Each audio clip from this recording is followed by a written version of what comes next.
প্রিয়বাবু এবং চন্দনবাবু দুজনের কাছ থেকে, কারণ আমি অরিন্দম আচার্যর কাছে আসবো। অরিন্দম বাবু, আপনার কাছে আজকে আমার একটি প্রশ্ন, এবং আমার ধারণার দর্শকরা আপনার দিকে তাকিয়ে আছেন এই প্রশ্নটার উত্তরের জন্যই। আপনার সার্ভিস জীবনের অভিজ্ঞতা কি বলে? আমি কিন্তু আপনার সার্ভিস জীবনের অভিজ্ঞতার কথা জিজ্ঞাসা করছি। এক্ষেত্রে আমার কোনো উপায় নেই, কারণ আপনার মহাকুম্ভ ম্যানেজ করবার সুযোগ ঘটেনি।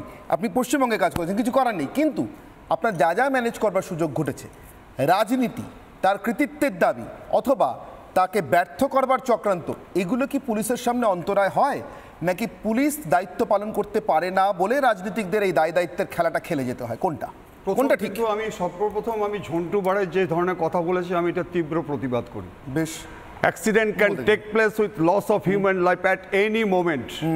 আমি গঙ্গাসাগর কভার করেছি, আমি জয়দেব মেলা কভার করেছি, আমি রাসমেলা কোচবিহার কভার করেছি। আপনাদের অনেকে অভিজ্ঞতা নেই, যাদের অভিজ্ঞতা আছে তাদের জন্য বলছি না। গঙ্গাসাগরে প্রথম যখন কপিলমুনি মন্দির ওখানে যেত, তখন ব্যারিকেড সিস্টেম ছিল না। অনেকের ধারণা নেই, রাত 14 তারিখ রাত 12টার পরে এই যে ফ্লোটা যখন যায় সব পুণ্য অর্জনের জন্য মহাকুম্ভ, সেই জায়গাটা যখন যায় সেখানে কোনো পুলিশের কোনো ক্ষমতা নেই আটকাবার জন্য। কিন্তু কি প্রিকশনারি মেজার যেভাবে নাকি ভাগ করে দেওয়া হতো, সেইভাবে কখনো কখনো আজকে আটকানো গেছে, কখনো আটকানো যায়নি। কেন আমি একটা এক্সাম্পল দিচ্ছি। কেয়াদি যেটা বললো 15/1/2017-তে 6 জন ইনক্লুডিং একজন ওমেন মারা গেছিল। 11/9/2015-তে ওই মসজিদ আল হারামের নির্মাণ কাজের সময় ক্রেন ভেঙে মৃত্যু হয়েছিল 118 জন, 394 জনই ইনজিওর্ড হয়েছিল সিরিয়াসলি। এটা সবাই মক্কায় হজ করতে গিয়েছিল। অ্যাক্সিডেন্ট হয় না। আপনাকে ভাবতে হবে এটা যে প্রয়াগরাজে যে ঘটনাটা হয়েছে, পূর্ণকুম্ভ 12 বছর পর, অর্ধকুম্ভ 6 বছর পর, মহাকুম্ভ 144 বছর পর। কেন? আপনারা যেটা আজকে পর্যটন বিভাগের আয় করেছেন, অনেকে খেয়াল নেই যে খরচ হয়েছে 11,000 টাকার উপরে, কোটি টাকার উপরে। আয় হয়েছে 25,000 কোটি টাকার বেশি। কিন্তু আজকে এই কথাটা বলছি, অযোধ্যা কাশ্মীর বা মাননীয় মুখ্যমন্ত্রী যে কথাটা বলেছে, অভিজ্ঞতা থেকে অর্জন করা। আজকে এটা না হলেই ভালো হতো। কিন্তু আপনি কি ভাবছেন, আজকে 40 কোটি মানুষ, তার মধ্যে 20 কোটি অলরেডি অ্যাটেন্ড করে গেছে ওখানে, এবং সেখানে 20 কোটি, আমি দেখলাম কালকে 20 কোটি অলরেডি অ্যাটেন্ড করে গেছে। আপনি আমাকে বলুন, ইজ ইট পসিবল? এবং আপনাকে জানতে হবে যে 40 কোটি মানুষ পৃথিবীর মাত্র 195টা দেশের মধ্যে, চায়না এবং ভারত হচ্ছে বেশি, আর বাদ বাকি ইউএসএ হচ্ছে 34 কোটি লোক। 40 কোটি লোককে আনা হয়েছে, এটা কি কন্ট্রোল করা সম্ভব? একসাথে যখন যাচ্ছে, এখানে উচিত ছিল এই ঘটনাটা আটকানো উচিত ছিল, কিন্তু না হলে বলুন না দায়টা ওই পুণ্যার্থীদের। আমি বলছি না, আমি বলছি এখানে যারা নাকি দায়িত্বে ছিল, আচ্ছা আপনি জানি না এখানে যারা এখানে উপস্থিত আছেন, অনেকে বোধহয় অ্যাটেন্ড করেননি। এই যে সল্ট লেগেছে আজকে স্টেডিয়ামটা, 96,000 মানুষ অ্যাটেন্ড হয়।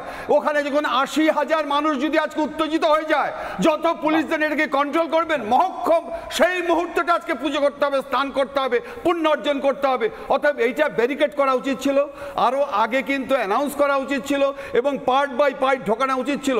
এটা ব্যর্থতা। কিন্তু এই ব্যর্থতা যারা আজকে সুপিরিয়র অফিসার আছে, তারা আজকে রেসপন্সিবিলিটি ফিক্স আপ হবে। কিন্তু এটা কিন্তু ইম্পসিবল যদি আনরুলি মব আজকে পুণ্যার্থীরা একসাথে যদি আজকে ঢুকতে চায়, এটা কিন্তু আজকে কন্ট্রোল করা মুশকিল আছে। না, এবার এখানে একটা প্রশ্ন আছে অরিন্দম বাবু আপনার কাছে আমার। সারাদিন আমরা দেখিয়েছি একটা ভাইরাল ভিডিও, সবাই দেখেছেন, এক পুলিশ কর্মী, আমি জানি না তার এক্স্যাক্ট র্যাঙ্ক কি, ফলে আমার বলা উচিত হবে না, তার এক্স্যাক্ট র্যাঙ্ক জানতে পারলে নিশ্চয়ই জানাবো, কিন্তু তিনি একজন পুলিশেরই কেউ, মানে তিনি কোন সাধারণ কর্মী হতে পারেন, আধিকারিক হতে পারেন। তিনি অ্যানাউন্স করছেন এবং মাইকিং করতে করতে বলছেন, আগে গেলে আগে পুণ্য, এখনও কিসের অপেক্ষা, তাড়াতাড়ি চলুন। এবং যে ব্যবস্থাগুলো পরে নেওয়া হলো, অর্থাৎ সব ঘাটে স্নান করা যায়, একটি ঘাটে সমবেত হবেন না, ছড়িয়ে যান বিভিন্ন ঘাটে, এবং সাধু সন্তদের দিয়ে আবেদন জানানো, তারা রেস্টুরেন্ট করলেন কিছুক্ষণের জন্য, তারা তো করবেন না ঠিক করেছিলেন, পরে আবার গেলেন সব স্বাভাবিক হওয়ার পরে, সেটা অবশ্যই একটা অ্যাচিভমেন্ট। কিন্তু অরিন্দম বাবু, আমার প্রশ্ন, ভিড় সারা পৃথিবীতে, অরিন্দম বাবু একটু মন দিয়ে শুনবেন প্লিজ, সারা পৃথিবীতে ভিড়ের নিয়ম, তাকে নিয়ন্ত্রণ করতে হয়।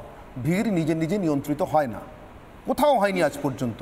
ঠিক সেখানেই আমার প্রশ্ন, ভিড়কে যারা নিয়ন্ত্রণ করছিলেন বা করেন, তারা দায় নেবেন না কেন? দেখুন, প্রথম কথা আপনি বলতে যাচ্ছেন তাহলে এই যে গঙ্গাসাগর মেলা সব বিভিন্ন জায়গায় যে অ্যাক্সিডেন্টাল ডেথগুলো হয়, তার জন্য মুখ্যমন্ত্রী দায়ী, তার জন্য ডিজি দায়ী। ওখানে আপনি জানেন যে ওখানে ভাগ করে দেওয়া হয়।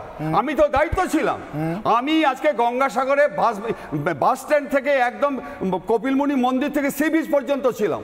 আমার আন্ডারে 22 জন সাব ইন্সপেক্টর ছিল, অনেকে ছিল, কিন্তু আমি আপনাকে যে কথা আবার প্রশ্ন করছি, রেসপন্সিবিলিটি ফিক্স আপ হচ্ছে, আবার প্রশ্ন করছি, অন্যায় হচ্ছে, ভুল হচ্ছে। এক মিনিট আপনাকে আমি আবার প্রশ্ন করছি অরিন্দম আচার্য, এক মিনিট প্লিজ বলতে দিন। অরিন্দম আচার্য, আপনাকে আমি আবার প্রশ্ন করছি একটাই কারণ, আমি এরপরই অন্য দুজন রাজনীতির মানুষের কাছে যাব, সৌরভ প্রিয়দত্ত এবং চন্দন ঘোষদের আমি আসবো, কিন্তু একটাই কারণে অরিন্দম বাবু, আপনি আজকে উত্তরপ্রদেশ নিয়ে যা বলছেন তাতে একই সঙ্গে আপনি অতীতের সব রাজ্যের সব সরকারের আমলে ঘটে যাওয়া সব দুর্ঘটনা থেকে সরকারি দায়কে মুক্ত করছেন।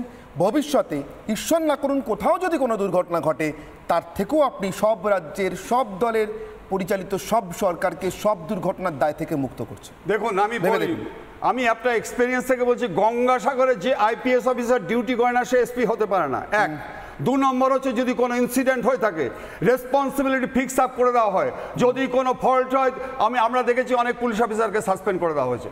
যে ব্লু প্রিন্টটা তৈরি হয় সেই ব্লু প্রিন্টটা কিন্তু অনেক আলোচনা করে কিন্তু একটা ঠিক করা হয় কিভাবে মব কন্ট্রোল করতে। আপনি বলুন না, গঙ্গাসাগর এখন যার জন্য অনেক উন্নতি হয়েছে, আমি বলছি গঙ্গাসাগর অনেক উন্নতি করেছে, কিন্তু যে জিগজাগ হয়ে যে সিস্টেমটা আপনি এয়ারপোর্টে গেলে দেখতে পাবেন কেন এক্সপেরিয়েন্স করা করা। আমি 10 সেকেন্ড চেয়ে নিই, আমি 10 সেকেন্ড মজার কথা বলি, এটা মজার কথা, আমি চেয়ে নিচ্ছি, আমি নিশ্চয়ই ওদের সময় 10 সেকেন্ড বলে দিচ্ছি। দায়টা আপনি বলছেন না, দায়টা হবে যদি বিজেপি শাসিত রাজ্যের হয়, তাহলে সেই সংশ্লিষ্ট রাজ্যের মুখ্যমন্ত্রী এবং নরেন্দ্র মোদীর, আর যদি অবিজেপি শাসিত রাজ্যের হয় তাহলে যে ভাগের বা গঙ্গা পাবে। আমি সৌরভ প্রিয়দত্ত, অন্যদিন আপনারা ঘুরতে যান, আমি আটকাই, আজকে আপনি ওখানেই যান। নানা ধরনের কন্টেন্ট দেখার জন্য লাইক করুন, শেয়ার করুন আমাদের ফেসবুক পেজ, সাবস্ক্রাইব করুন আমাদের ইউটিউব চ্যানেল। পাশাপাশি অন্যান্য ব্রেকিং নিউজের জন্য অবশ্যই চোখ রাখুন রিপাবলিক বাংলায়।